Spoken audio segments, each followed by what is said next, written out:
Pemirsa, Ketua Umum PDI Perjuangan Megawati Soekarnoputri angkat suara merespon perkembangan politik terbaru. Megawati juga meminta agar tidak terjadi kecurangan pemilu yang ditengarai sudah mulai terjadi.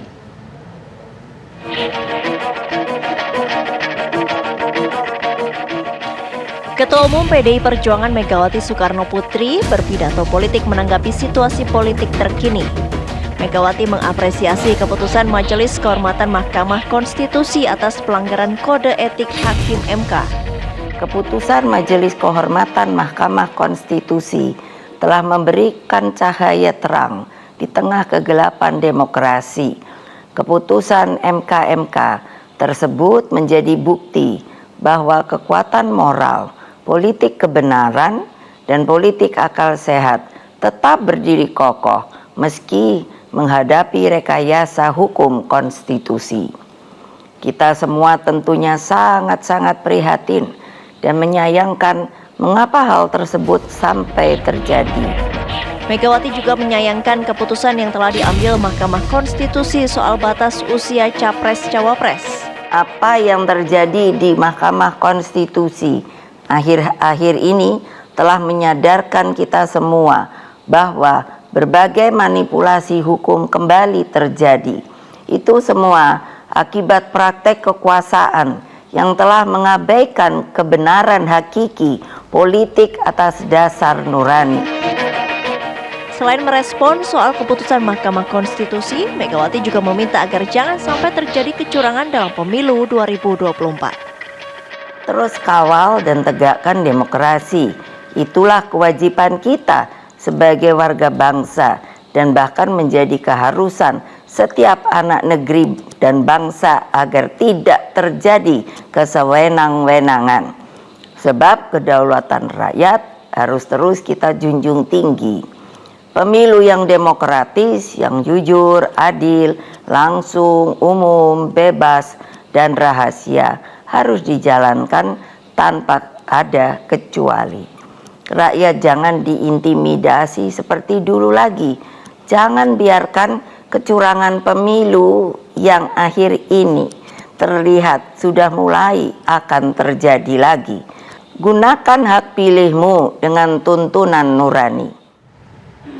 Ya, pemirsa, itu tadi kita sudah menyimak pidato dari Ketua Umum PDI Perjuangan Megawati Soekarnoputri yang angkat suara mengenai kondisi politik terkini. Megawati ini highlight besarnya pemirsa selama berpidato kurang lebih 10 menit menyatakan bahwa harus benar-benar diwaspadai adanya dugaan kecurangan pemilu. Apakah yang mungkin menjadi pertanyaan kita, apa-apa saja poin yang dianggap oleh Megawati Soekarnoputri ini terjadi kecurangan pemilu. Dan juga Mega tadi menyampaikan cukup kecewa dengan hasil putusan dari MK beserta Ketua MK dan juga para hakim di MK. Namun ia mengapresiasi atas keputusan yang dilakukan oleh Mahkamah Kehormatan Mahkamah Konstitusi yang memberhentikan Ketua MK menjadi Ketua MK. Ya, setidaknya ada 3 hal yang disorot pemirsa melalui pidato yang disampaikan oleh Ketua Umum PDIP Megawati Soekarnoputri. Salah satunya juga prihatin atas keputusan Mahkamah Konstitusi. Kita saksikan kembali pidato dari Megawati berikut ini.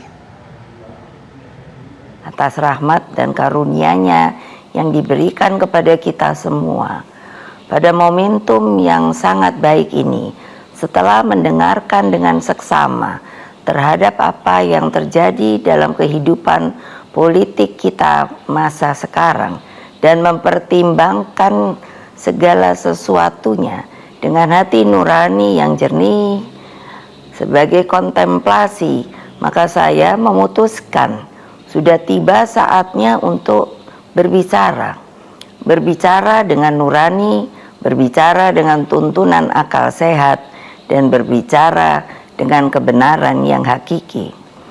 Dengan melihat persoalan yang kita hadapi akhir-akhir ini, maka izinkan saya berbicara di sini sebagai anak bangsa yang ikut berjuang bagi tegaknya demokrasi Indonesia, juga berbicara sebagai Presiden kelima Republik Indonesia dan sebagai Ketua Umum Partai Demokrasi Indonesia Perjuangan.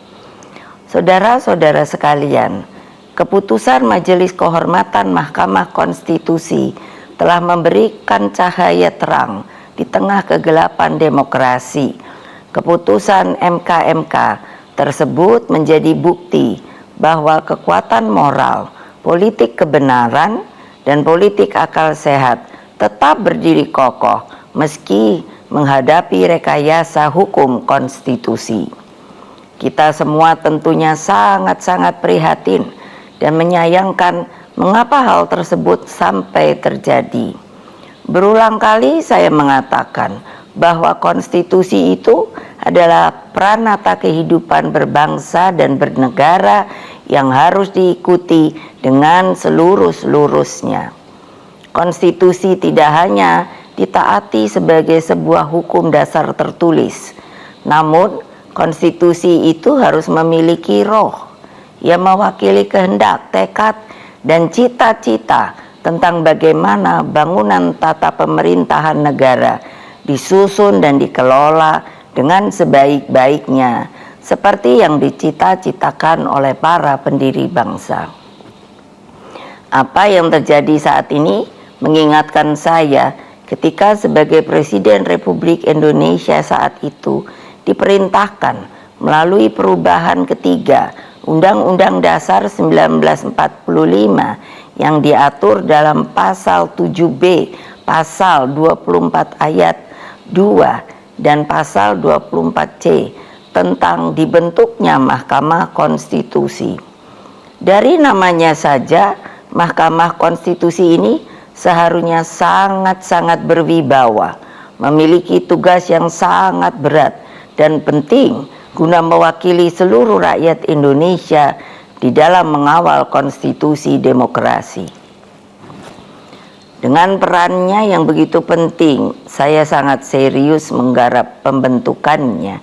Saya sebagai Presiden didampingi oleh Menteri Sekretaris Negara mencarikan sendiri gedungnya, dan saya putuskan berada di dekat istana, yaitu suatu tempat yang sangat strategis yang disebut sebagai Ring 1, sehingga Mahkamah Konstitusi tersebut harus bermanfaat bukan bagi perorangan, tapi bagi rakyat, bangsa, dan negara. Saya ingat waktu itu, Ketua MK yang pertama adalah Pak Jimli Asidiki, dan saya sangat berterima kasih atas segala konsistensinya selama ini. Saudara-saudara sekalian, seluruh rakyat Indonesia yang saya cintai dan banggakan, dengan seluruh suasana kebatinan terkait pembentukan MK ini, apa yang menjadi kehendak rakyat melalui reformasi adalah suatu perlawanan terhadap watak dan kultur pemerintahan yang pada waktu itu memang sangat otoriter. Dalam kultur otoriter dan sangat sentralistik ini lahirlah nepotisme, kolusi, dan korupsi.